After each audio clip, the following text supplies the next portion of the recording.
H4X here, and as you all know, Banlist season is among us, and with the list supposedly being released sometime soon, I've heard rumors as soon as this weekend. I thought it'd be a good time to just make a video about, I don't want to call them predictions, but just a discussion video on hot topics right now in terms of cards getting banned and unbanned and stuff like that. I specifically want to focus on the topic of the future of decks we currently have that are making an impact on the metagame. So I have 5 decks that I will touch upon: Dino Rabbit, Chaos Dragon, Mermail, Windup, and Fire Fist. So I'm going to preface this. Most prediction lists and videos and whatever I've seen, read, heard, whatever, they make very good points on why cards should be banned, limited, unlimited, blah blah blah. But unfortunately, almost all these videos only take into account one perspective, and that's the perspective of the player. You have to understand that Konami is a company, and although they do care about, well, it may not even seem like it. No, fuck that. They don't care about the game at all. Just kidding. But although they do care about the state of the game, they also care about profit, baby. And that obviously influences their decision on which cards to hit and which not to hit and which to bring back, etc. So you have to take into account upcoming cards as well when you start when you start making guesses on what's going to get hit and what's going to be taken off the list, etc. So Dino Rabbit. There's a lot of talk about Rabbit going to 1, and personally, I don't agree with that because collateral damage. You're going to be hurting a lot of decks that aren't broken, and Dino Rabbit inherently isn't really broken. It's the Evol Exceeds that are broken. But the thing about that is, yeah, you can just hit the Exceed monsters like Lagia and Dolka, but then you're killing off Evols, which isn't really fair to them because it's not their fault that their Exceeds are broken. Their Exceeds are hard. The reason why Dino Rabbit is so fucked up right now is because Lagia and Dolka weren't supposed to be that easy to summon. It's not supposed to be a 1 card into Lagia and then it's like, haha, 1 card Solemn. No. It's given in its own archetype, it's a balanced card because it's obviously designed to be brought out in a way that's not like fucking Rabbit. But so it's not Dolka or Lagia's fault that the deck's so fucking gay, but it's not Rabbit's fault either. I don't want to say ban Sabersaurus and ban Cabazals because that's just fucking dumb.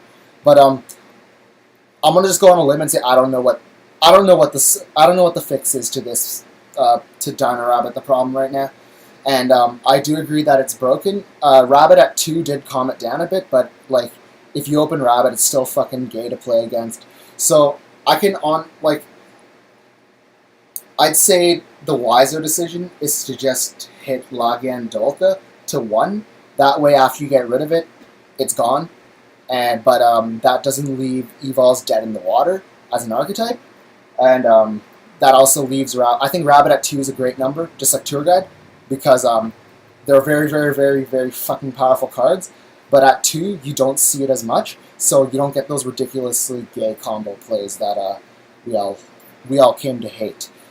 Next up, I'm going to talk about Mermails. So there's a few cards that have been generating a lot of discussion in terms of what to hit for Mermails, because as a Mermail player, I don't want to see them get hit, but realistically, they probably will get hit because in the OCG, they're just dominating. And so the most common cards mentioned are Genex Undine, Megalo, Diva, Dragoons, Linde, and Sphere. Okay. First off, if you look at Tachyon Galaxy, there is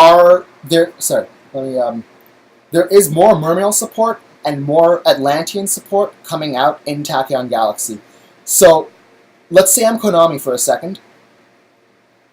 In my best interest, aka my wallet, I prefer not to hit the Atlantean or the Mermail cards, because if I'm going to release more support for them, but then cripple the deck, well, that's just going to, like, that gives less incentive for these players to go buy the packs to get the support cards in the new set.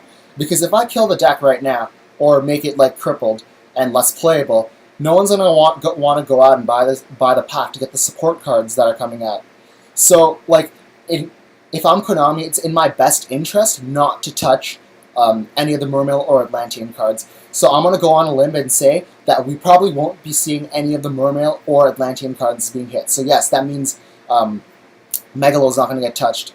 And I'm going to just sidetrack a bit. If you think Megalo is the problem card, you're a fucking idiot. Like, Konami doesn't want to hit power cards, they want to hit consistency cards. So if they do hit an Atlantean or Mermail card, it will be Dragoons, because Dragoons is the fucking searcher. Dragoons is the reinforcements of the army for any Sea Serpent in the deck. So they're not, like, why would they hit Megalo when they can hit Dragoons? Because Dragoons searches out Megalo. It doesn't make sense if you want Megalo to get hit. Same reasoning why they're not. I don't think they're going to get hit Lind or hit Sphere, because they're releasing more support for the archetype. Why would they hit the card if, like, they're going to release more support for it? It's going to go backwards against their sales. So if they do hit the deck, which I think they will, it's going to be Undyne. I think it's going to be Undyne. I'm not sure whether they're going to put it to 1 or ban it. If they put it to 1, I'm not going to run it, so they might as well ban it. And anyways, I really wouldn't have an issue with them banning Undyne anyways, because, like I said in the previous video, drawing into controller is like getting cancer as a Mermail player. You just don't want to fucking do that, because that loses you games. Like, if you open with 2 controllers, your chances of winning are cut so significantly, because it's 2 dead cards in the hand and 3 dead cards in your deck. And if you draw 2 controllers and Undynes, that's like at least 3 dead cards in your hand, which is fucked. So I predict that if Mermails do get touched, it's going to be Undyne. Next up, Chaos Dragons. I think they should put Future Fusion back to 3, because I'm totally fucking joking. I think Chaos Dragons are in a very, very fair position right now. I don't have enough experience with the deck or playing against the deck to specifically point out a card that they should hit or bring back. But so I'm just gonna leave it at that. Personally, I think they're okay from what I've seen in my limited experience so far. So I'm just gonna briefly touch upon that. Windups.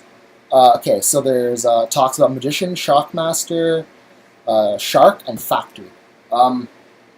Personally, I wouldn't mind if they hit Shockmaster, because Windups aren't the only deck that can bring them out really easily now.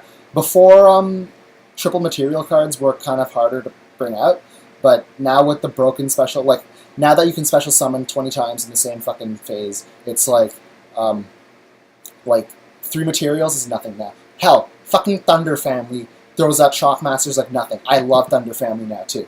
That's besides the point. Windups were fair when before Shark, and it was only after Shark that they really started getting derpy, because Shark is a problem card because it's designed poorly. The fact that it can trigger Factory just by itself is reason enough to limit it.